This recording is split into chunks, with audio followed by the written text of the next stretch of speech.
Dr.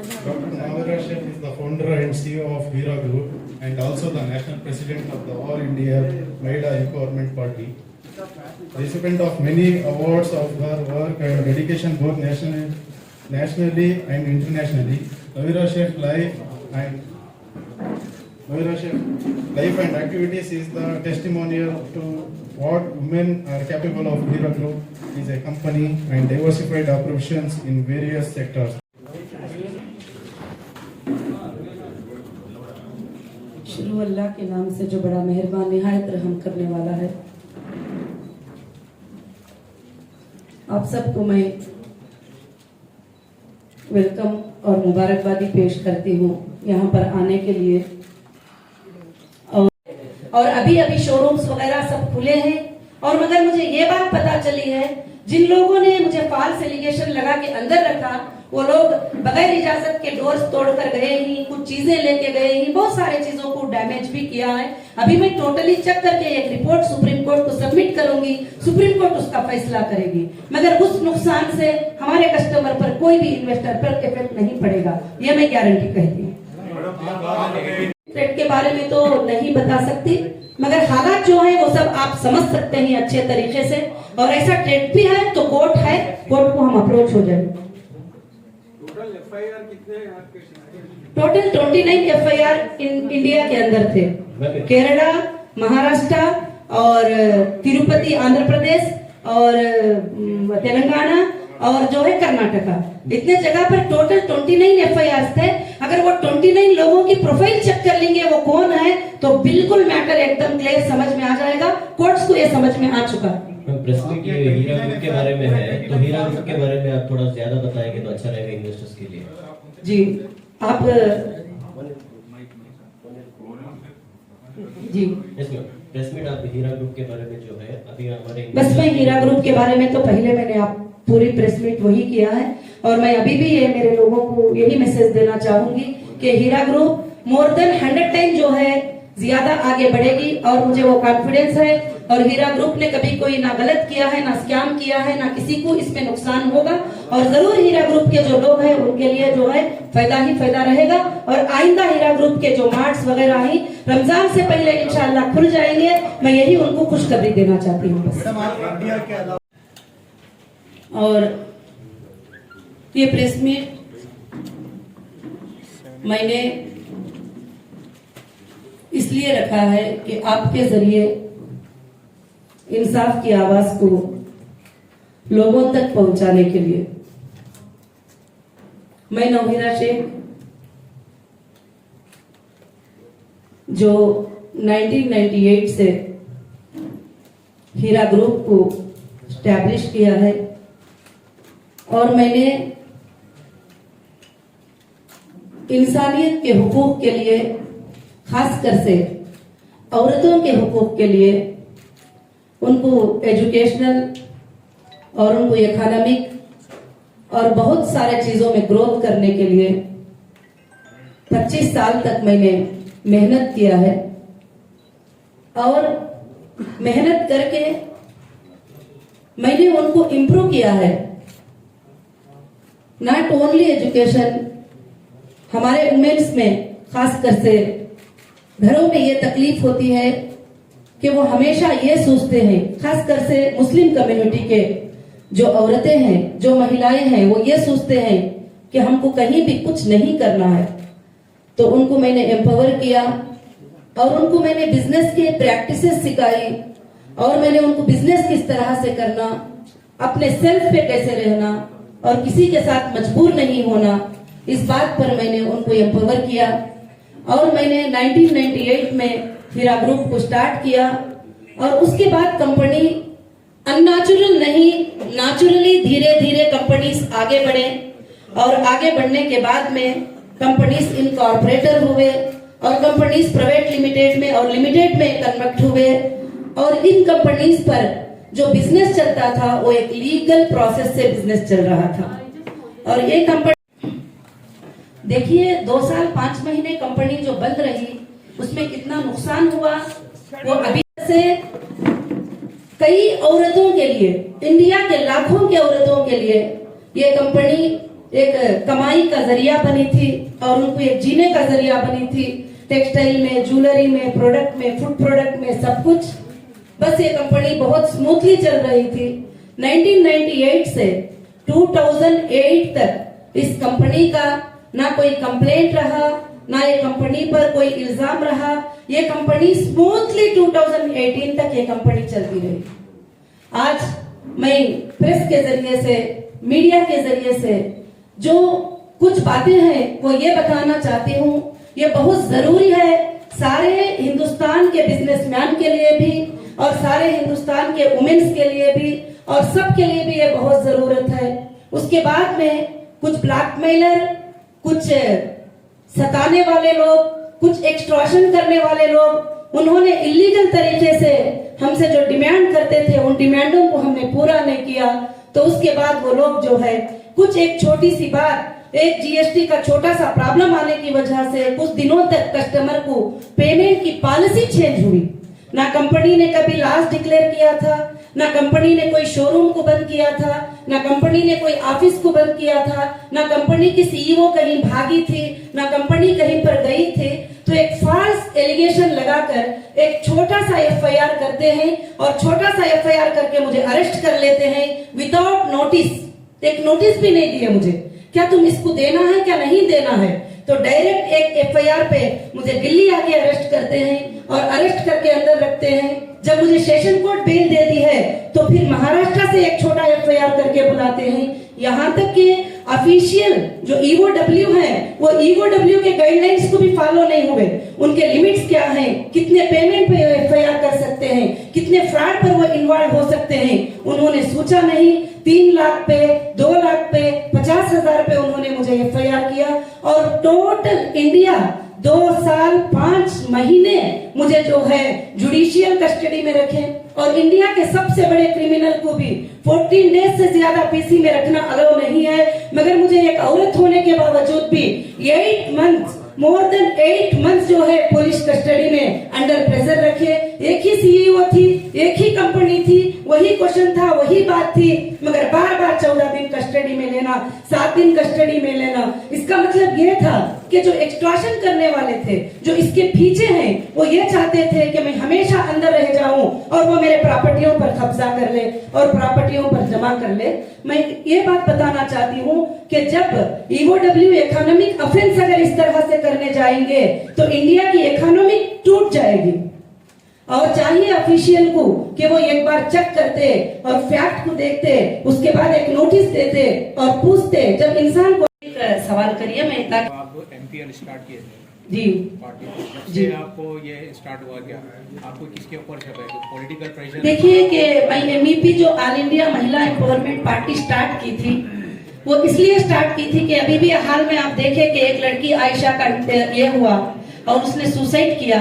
उसको support नहीं मिलता था माँ बाप के तरफ से भी, उधर हस्बैंड के तरफ से भी, सब। मैंने ऐसे लाखों की औरतों की मदद की। तो मैंने औरतों की सपोर्ट के लिए प्लेटफॉर्म को कायम किया।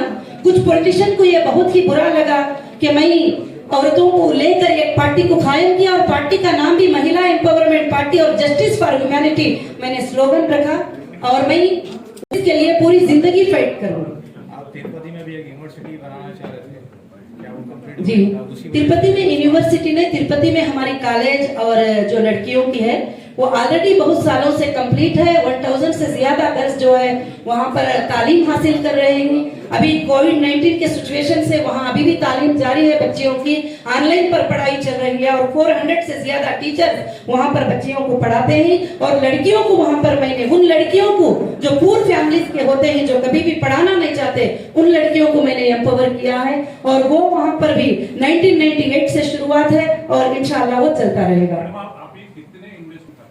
जी जी, देखिए मैं एक बात तो बता सकती हूँ कि कितने क्या है वो मैं डेटा चेक करने के बाद बता सकूंगी, क्योंकि डेटा को मेरे सीसीएस ने फ्रीज करके रखा है। जैसे डेटा देंगे तो मैं ही सर्च कर सकती हूँ। दूसरा, मैं इस बात की गारंटी दे सकती हूँ कि अकाउंट में कितना पैसा है कितना नहीं है वो इश्यू नहीं है। कंपनी के पास इतने सोर्सेस हैं कि जो इन्वेस्टर है मैं उनको टोटल कंप्लीटली अमाउंट देकर उनको ये कर सकती हूँ। देखिए जी, देखिए असेट्स तो देखेंगे तो मोर देन तेलंगाना में 5,000 जो कस्टमर को देना है वो बहुत ना देने के बराबर है, और इंशाल्लाह मैं वो देकर भी रहूंगी। भले ही वो असेट्स हम खरीदे थे तो उस वक्त 1 रुपया था, मगर आज उसके वैल्यूज जो है बहुत बढ़ चुके हैं, और वो वैल्यूज को हम इंशाल्लाह ये करेंगे।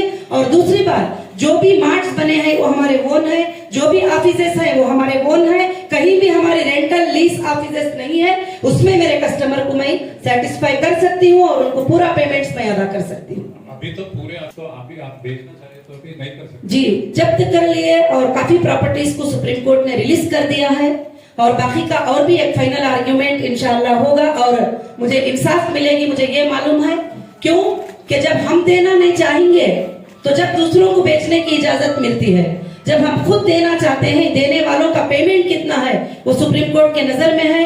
हमने सुप्रीम कोर्ट को टोटल बातें सबमिट किया है, तो इंशाल्लाह हमें उम्मीद है कि टोटली हमें रिलीफ मिल जाएगा। मैडम, ये 5,000 करोड़ जो है ओनली इन तेलंगाना है आपके एसेट्स? हाँ जी, ओनली इन तेलंगाना। जी। अक्रॉस द कंट्री कितने रहेंगे मैडम? अक्रॉस द कंट्री बहुत सारे रहेंगे, मैं अभी टोटली चेक करके नहीं बता सकती। अब्रॉड में क्या रहेंगे? अब्रॉड इन्वेस्टमेंट्स में? नहीं, अब्राड का कुछ भी इधर नहीं है। आप ईडब्ल्यू के ऊपर बोले कि उनके पास कोई सबूत नहीं मिला जी। और कोर्ट के ऑर्डर के बाद एफआईआर होते गए, जी। तो क्या इसका इल्जाम आप यहाँ पर तेलंगाना से महमूद अली को देते हैं और नेशनल में हमारे यूनियन गवर्नमेंट अमित शाह इसके पीछे है और ईडब्ल्यू के पीछे क्या निर्मला सीतारमन आपके पीछे लगे हैं? कौन लगे आपके पीछे? जी देखिए, मैं ये बात तो मैं ये नहीं कह सकती कि कौन मेरे पीछे लगे हैं। कुछ नॉर्मली पॉलिटिकल लीडर्स हैं, उन्होंने ये प्रेशर करवा कर ये काम किया है, और मैं किसी पर इल्जाम देना नहीं चाहती। मैं ये चाहूंगी, एक रिक्वेस्ट करना चाहूंगी कि वो एक बार चेक करें, ऐसे गलतियों को दोबारा ना होने दें, और इंडियन इकोनॉमिक को ग्रोथ करने से, वो इंडियन इकोनॉमिक गिरने से उसकी हिफाजत करें। बस मैं किसी पर भी इल्जाम तो देना नहीं चाहती।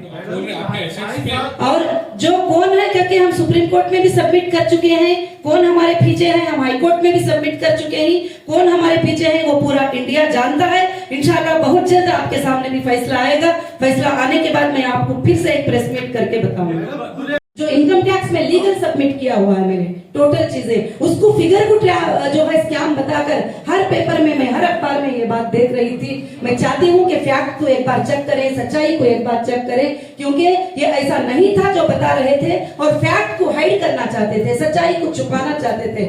मगर ऊपर वाले का एहसान हुआ कि मुझे वापस मौका दिया कि मैं सच्चाई को आपके सामने बयान करूं। जब आप प्रेस कॉन्फ्रेंस स्टार्ट करी तो आपने कहा कि एक्सटॉर्शन और ब्लैकमेल कर रहे थे, हम पैसे नहीं दे तो हम जी। हमको तकलीफ दे। देखिए, पिछले दिनों में काफी हमें ट्रेनिंग कॉल्स आए थे। नहीं, आपकी बात जी जब आप नहीं, मैं आने के बाद में मैं किसी का कॉल भी रिसीव नहीं किया, मैंने किसी से जी आप जी। अरेस्ट होने के पहले जी आप प्रेस कॉन्फ्रेंस अभी स्टार्ट किया था, आपने कहा था कि आपको बहुत सारे ब्लैकमेलिंग, एक्सटॉर्शनिस्ट जी बहुत सारे डिमांड कर रहे थे। कौन थे वो?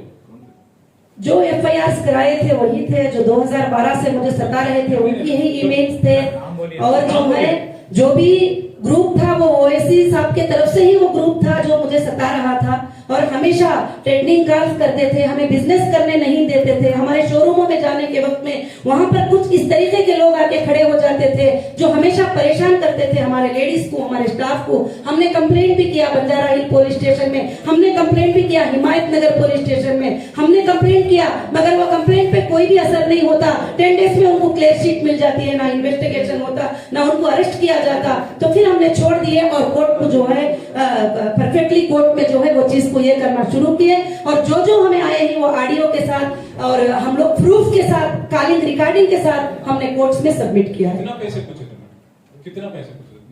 ब्लैकमेल कर रहे थे, एक्सटॉर्शन की बात कर रहे हैं, कितने पैसे पूछे? देखिए, कितने पैसे करके बोले नहीं, कभी 20 करोड़ डिमांड किए, कभी 50 करोड़ की डिमांड किए, कभी बोले ये लैंड हमारे को दे दो, और कभी बोले ये मीटिंग कर लो। बहुत सारे चीजें हैं जो मैंने सबमिट किया है कोर्ट में total. Madam, how it all started with Asaduddin Owaisi, आपका रिस्क कैसा चालू हुआ and what exactly is the problem?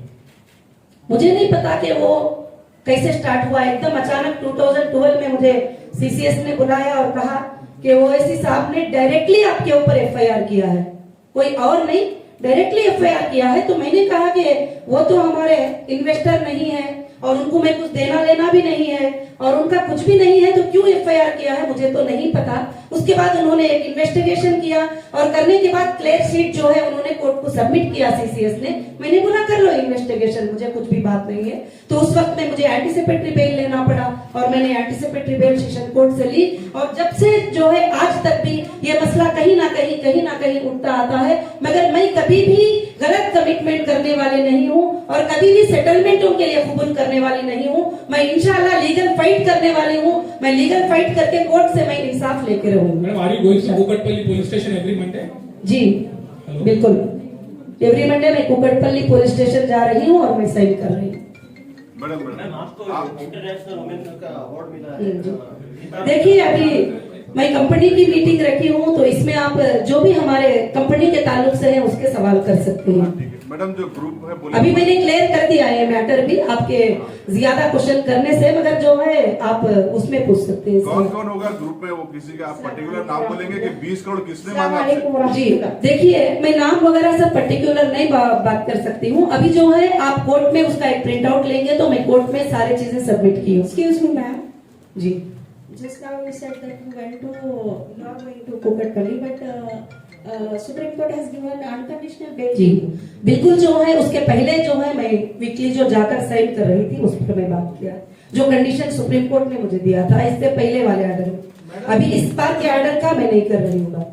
आपने जो बताया कि ये एक्सटॉर्शन के कॉल और ये सारी चीजें आई और ओवैसी और उनके मीडिया ने किया आपको, इसके पीछे क्या एक्सटॉर्शन ही ओनली मोटिव है या कोई पॉलिटिकल मोटिव भी था? पॉलिटिकल मोटिव भी है, क्योंकि उनको कभी कभी ऐसा वो इनसिक्योर फील करते हैं कि एक मुस्लिम महिला इतने आगे कैसे बढ़ सकती है, एक मुस्लिम महिला बिजनेस में इतना आगे कैसे जा सकती है, एक बुर्का पहनकर एक औरत ऐसे कैसे आगे बढ़ सकती है, जबकि कुछ लोगों की सोच ऐसी है कि औरत आगे नहीं आ सकती, औरत स्टेज पे नहीं आ सकती, औरत अपना काम नहीं कर सकती, सिर्फ मर्द ही काम कर सकते हैं।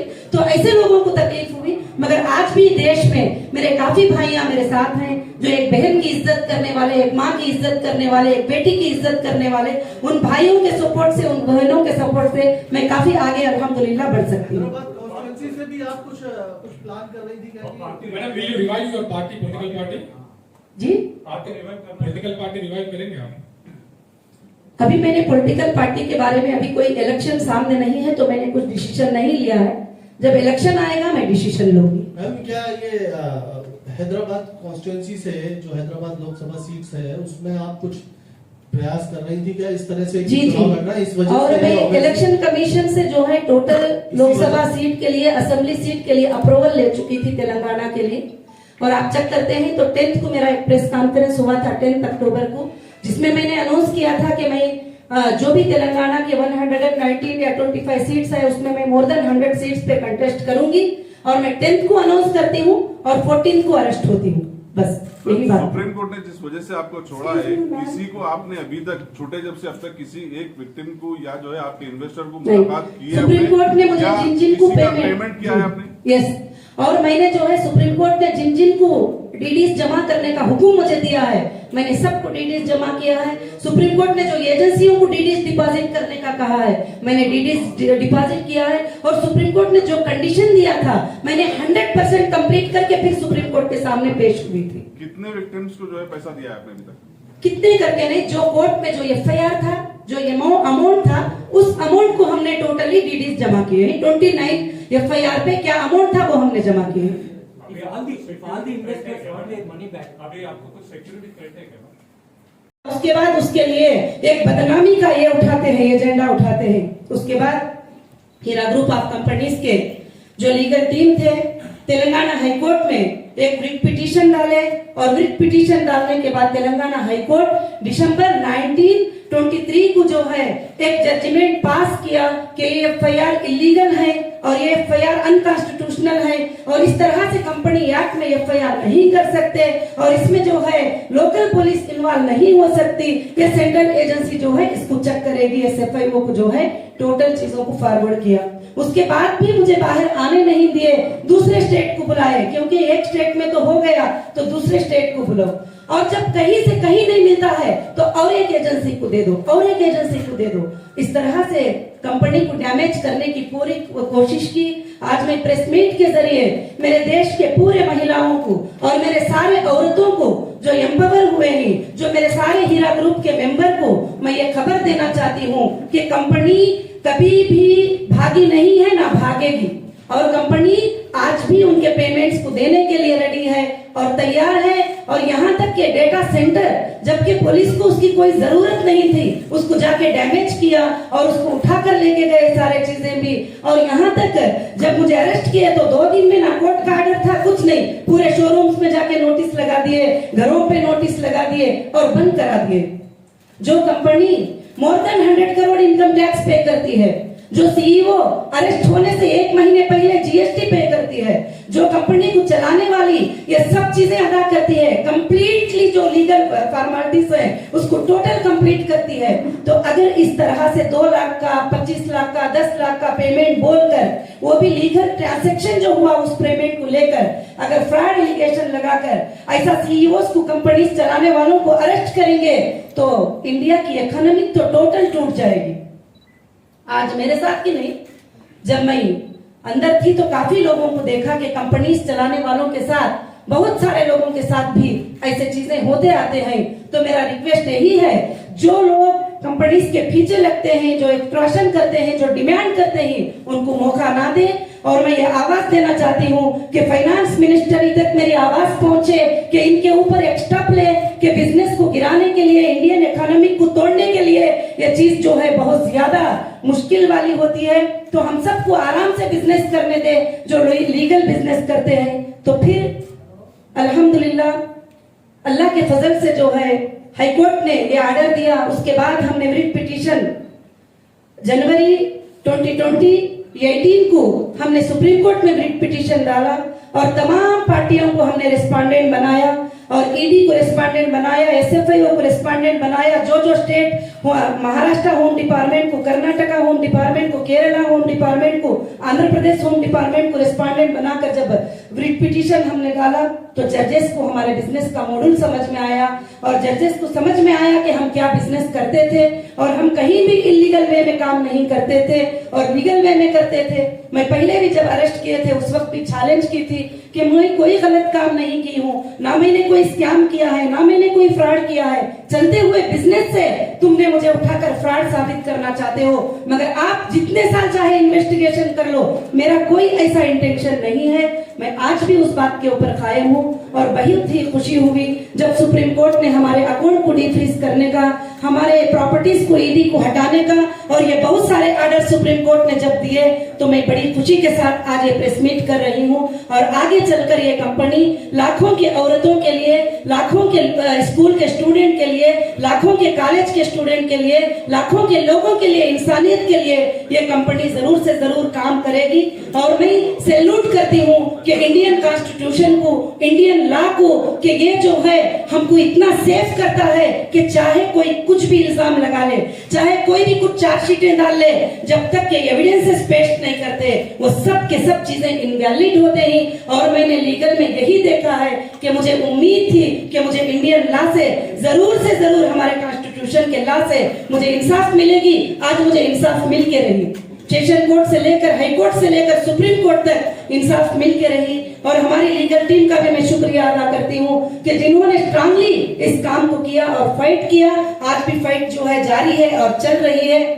मैं आप सबसे यही गुजारिश करना चाहूंगी कि ये कंपनी आगे चलकर चलेगी और जो भी कस्टमर हमारे जो इन्वेस्टर हैं और जाना चाहते हैं कंपनी से, आज मैं उनको मुबारकबादी पेश करते हुए उनके पेमेंट्स अदा करके उनको मैं कंपनी से निकालूंगी।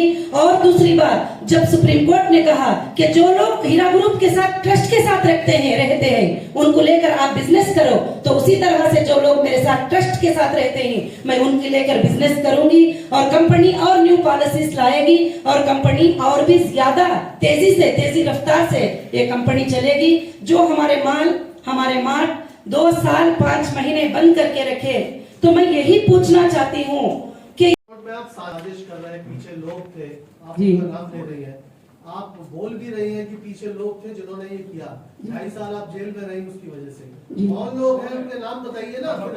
आप पूरी बात वो कर रही है साजिश में, आप कहते हैं हाई कोर्ट में बताया, आप प्रेस भी बुलाया आपने, जी। आप बताइए कि कौन लोग हैं जो जिसको आप कहती है कि जो पीछे साजिश में आपके पीछे है। जी देखिए कि साजिश में तो मेरे पीछे 2012 में असदुद्दीन ओवैसी साहब ने एक कंप्लेंट करवाया था और वो कंप्लेंट फेक निकला और उसके बाद मुझे अलग अलग एजेंसियों पर उनके ही लेटर से मुझे अटेंड करना पड़ा और आज भी जो लोग FIR करे हैं टोटल उनसे कनेक्टेड हैं और आप सबको ये बात मालूम है, पिछले दिनों में पेपर्स में भी आए हैं और पार्लियामेंट में खड़कर उनके MP ने ये बात बताया कि 50,000 करोड़ का स्कैम जो है हीरा ग्रुप ने कर दिया है। जब एविडेंसेस मांगते हैं तो 50 लाख भी उनके पास नहीं है, 50 रुपये भी नहीं है। फ्रॉड किसको कहते हैं? जो अमाउंट इलीगल हो, जो अमाउंट अनट्रेसेबल हो, जो अमाउंट का मैं हिसाब ना दे सके वो फ्रॉड होता है। ऐसा अमाउंट तो 50 रुपये भी नहीं मिल सका। और मैं इससे ज्यादा आपको कुछ बताना नहीं चाहती कि और सारे कोर्टों को ये बात पता है, जो बेसिक सेशन कोर्ट से लेकर हाई कोर्ट से लेकर सुप्रीम कोर्ट में भी हमने रिट पिटीशन में सारी चीजें जो है दाखिल किया है कि हमारे पीछे कौन है और हम गलत किसी पर इल्जाम लगाना नहीं चाहते। लीगल तरीके से जो हमारे सामने आकर हमको डैमेज करेंगी और हमने कोर्ट को उनको लीगल तरीके से सबमिट किया। जब आपने पटना तक की बदला रिपोर्ट से बाहर असदुद्दीन ओवैसी और उनके लोगों ने ये किया, उनके क्या इंटरेस्ट थे इसके पीछे जिसकी वजह से वो आपके पीछे पड़े हुए थे? देखिए इंटरेस्ट तो आप देखते हैं कि जैसे हमारी टौली चौकी की लैंड है जो बहुत बड़ी एक लैंड है, उसके ऊपर मैं अरेस्ट होने के बाद ED के अटैचमेंट के बाद उस पर बड़े बड़े बिल्डिंग कंस्ट्रक्शन हो गए। क्यों? उनके ही एरिया में हुए।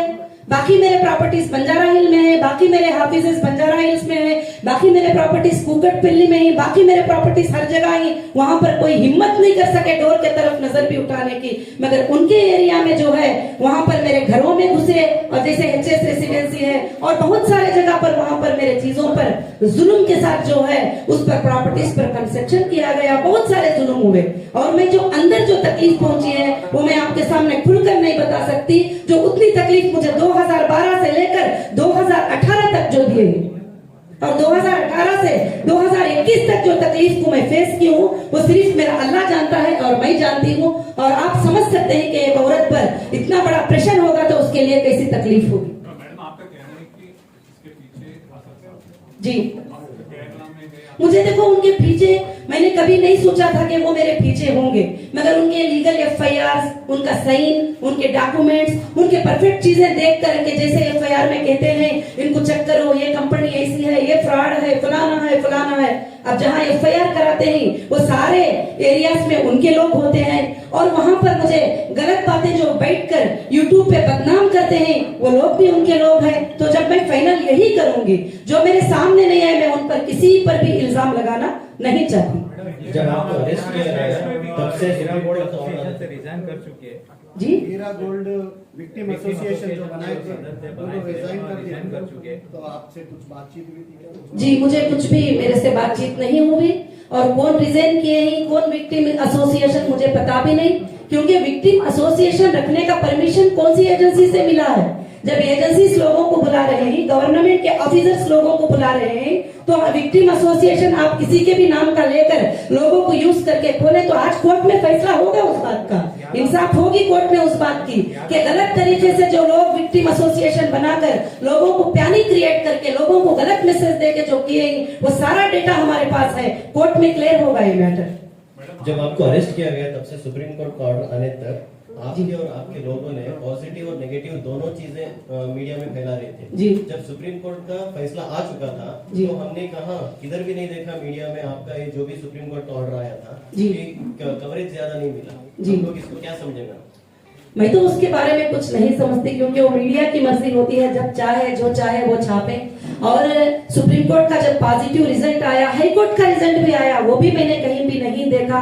और इंशाल्लाह मैं उम्मीद करती हूँ कि आगे जाकर ये सब अच्छे रिजल्ट हम देखेंगे। और दूसरी बात, जो गिन चुनकर जो 29 लोग थे जो FIR किए हुए थे टोटल कंट्री के अंदर और इल्जाम लगाया जा रहा था 1,72,000 इन्वेस्टर, 5,600 करोड़, ये कहां से फिगर लिया? मेरे इनकम टैक्स के IT रिटर्न फाइल से 2-3 इयर्स का फिगर, जो एक छोटा सा फाल्स एलिगेशन लगाकर अंदर रखकर आप पूरे चीजों को ब्रेक कर देना चाहते हो, इसके जिम्मेदार कौन है? किसने अधिकार दिया हमारे शोरूमों को बंद करने का? किसने अधिकार दिया कि हमारे चीजों को स्टॉप करने का? और अरेस्ट तो कर लिए, मगर तुम प्रूफ करके बाद में करते तो अलग बात थी। मगर आज जो हमारे जो जॉबलेस लोग हो गए और कंपनी में पार्ट टाइम जॉब करने वाले, रेगुलर जॉब करने वाले, कंटिन्यू जॉब करने वाले, मोर देन 20,000 स्टाफ थे। 20,000 स्टाफ की सैलरी कौन देने वाला था? आज उनके घरों के हालात क्या होंगे? और लाखों के लोग इस कंपनी के जरिए से, मंथली प्रॉफिट के जरिए से उनकी जिंदगी जो गुजरती थी, आज उनको जो है कौन रिस्पॉन्सिबल होगा? उनके तकलीफ का, उनकी परेशानी का कौन जो है जिम्मेदारी होगा? मैं यही बात आप सबके जरिए जो है मीडिया के जरिए पहुंचाना चाहती हूँ कि सारे इंडिया की औरतों को मैं ये बात बताना चाहती हूँ कि आप पर कभी भी इलीगल हरासमेंट हो तो आपको डरने की जरूरत नहीं है। आप स्ट्रांगली फाइट करोगे तो कोर्ट्स हमारे साथ हैं, लॉ हमारे साथ है, लॉ में इंसाफ है। आज की लॉ इंसाफ करती है।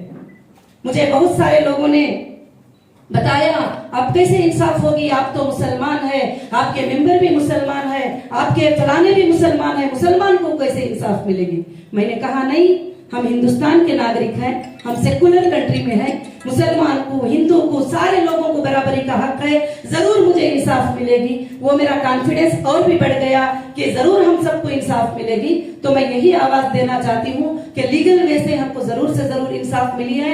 और मैं ये भी रिक्वेस्ट करना चाहती हूँ, इस कंपनी को डैमेज करने के पीछे कौन है, उनका इन्वेस्टिगेशन करो। ये फाल्स FIR कराने के पीछे कौन है, उनका इन्वेस्टिगेशन करो। ये FIR जो करवाए ये कौन थे, किसके लिंक में थे, उनका इन्वेस्टिगेशन करो। आज जो है नाहक से जो भी लोग अगर इस तरह से जो बिजनेस करने वालों को, 100 करोड़ इनकम टैक्स पे करने वालों को अगर उठाते चले जाएंगे छोटे छोटे लोगों की बात को मानकर, तो फिर तो इंडिया की इकोनॉमी तो टूट जाएगी। मैं यही गुजारिश करती हूँ कि ऑफिशियल सबसे पहले परफेक्ट स्टडी करे एक केस करने के लिए कि क्या उसके फॉर्मेलिटीज है, उसको कंप्लीट करें, उसको नोटिस दे, उसको पूछे और उसको बुलाए। और हीरा ग्रुप ना कभी भागी थी ना भागने वाली है। इंशाअल्लाह अब जो भी मेरे मेंबर्स हैं वो भी सवाल कर रहे हैं, लोग कैसे पे करेंगे, क्या सोर्सेस है, उनके अकाउंट में इतना है, उनके अकाउंट में उतना। एक रनिंग बिजनेस जब होता है तो पेमेंट बिजनेस के ऊपर लगता है, पूरी दुनिया जानती है, और अकाउंट में पैसे पड़े नहीं होते हैं। और दूसरी बात कि कंपनी के पास सोर्सेस हैं, कंपनी के पास प्रॉपर्टीज है, कंपनी के पास गोल्ड है, कंपनी के पास सब चीजें हैं। जिस तरह चाहे हम अपने कस्टमर को सेटल करेंगे और हमारे कस्टमर को हम देने के लिए तैयार हैं। सुप्रीम कोर्ट को ये वादा हमने किया है, ये अंडरटेकिंग हमने दिया है, और ऑलमोस्ट सुप्रीम कोर्ट ने जिन जहां जहां चेक और डिपॉजिट करने का हमें हुक्म दिया था वो हमने कर दिया है ऑलरेडी। और बाकी के जो भी रनिंग में आएंगे जाएंगे हम उनको देने के लिए बिल्कुल से बिल्कुल तैयार है। और आज की ये प्रेस मीट ये सिर्फ बिजनेस के लिए नहीं, जो नाहक से लोगों को सताती उनको इंसाफ के लिए, और जो औरत को दबाने की कोशिश करती कि एक औरत है इसको कुछ भी कर लो, पॉलिटिकल इन्फ्लुएंस यूज करके जो भी चाहे कर लो, तो सारे औरतों के लिए मैं आवाज देती हूँ कि आपके ऊपर कभी भी ऐसे हालात आए तो आप कमजोर नहीं होना और आप स्ट्रांगली खड़े रहना के ला आपके साथ जो है जरूर से जरूर इंसाफ करेंगे। ला में आप बिल्कुल से बिल्कुल सेफ हैं। तो मैं यही गुजारिश सबसे करना चाहती हूँ, और मैं मीडिया का सबका भी शुक्रिया अदा करना चाहती हूँ जो हमारे इनविटेशन पर यहाँ पर आप आए। और मैं उम्मीद करूंगी कि मेरी आवाज को आप पूरे वर्ल्ड में पहुंचाएंगे और इंडिया में पहुंचाएंगे और पूरी दुनिया में आवाज को पहुंचाकर और महिलाओं को एक ताकत, हमारे देश के माओं को, हमारे देश के बेटियों को, हमारे देश के बहनों को एक ताकत देंगे जरूर से। क्योंकि मुझे जो हालात गुजरे उन हालात को देखने के बाद जो औरतें लाखों के मुझे देखकर एम्पावर हुए थे वो थोड़ा कमजोर पड़ गए थे। मैं चाहती हूँ कि आपके जरिए उनके अंदर एक ताकत आ जाए और उनके अंदर एक हिम्मत आ जाए। Thank you so much.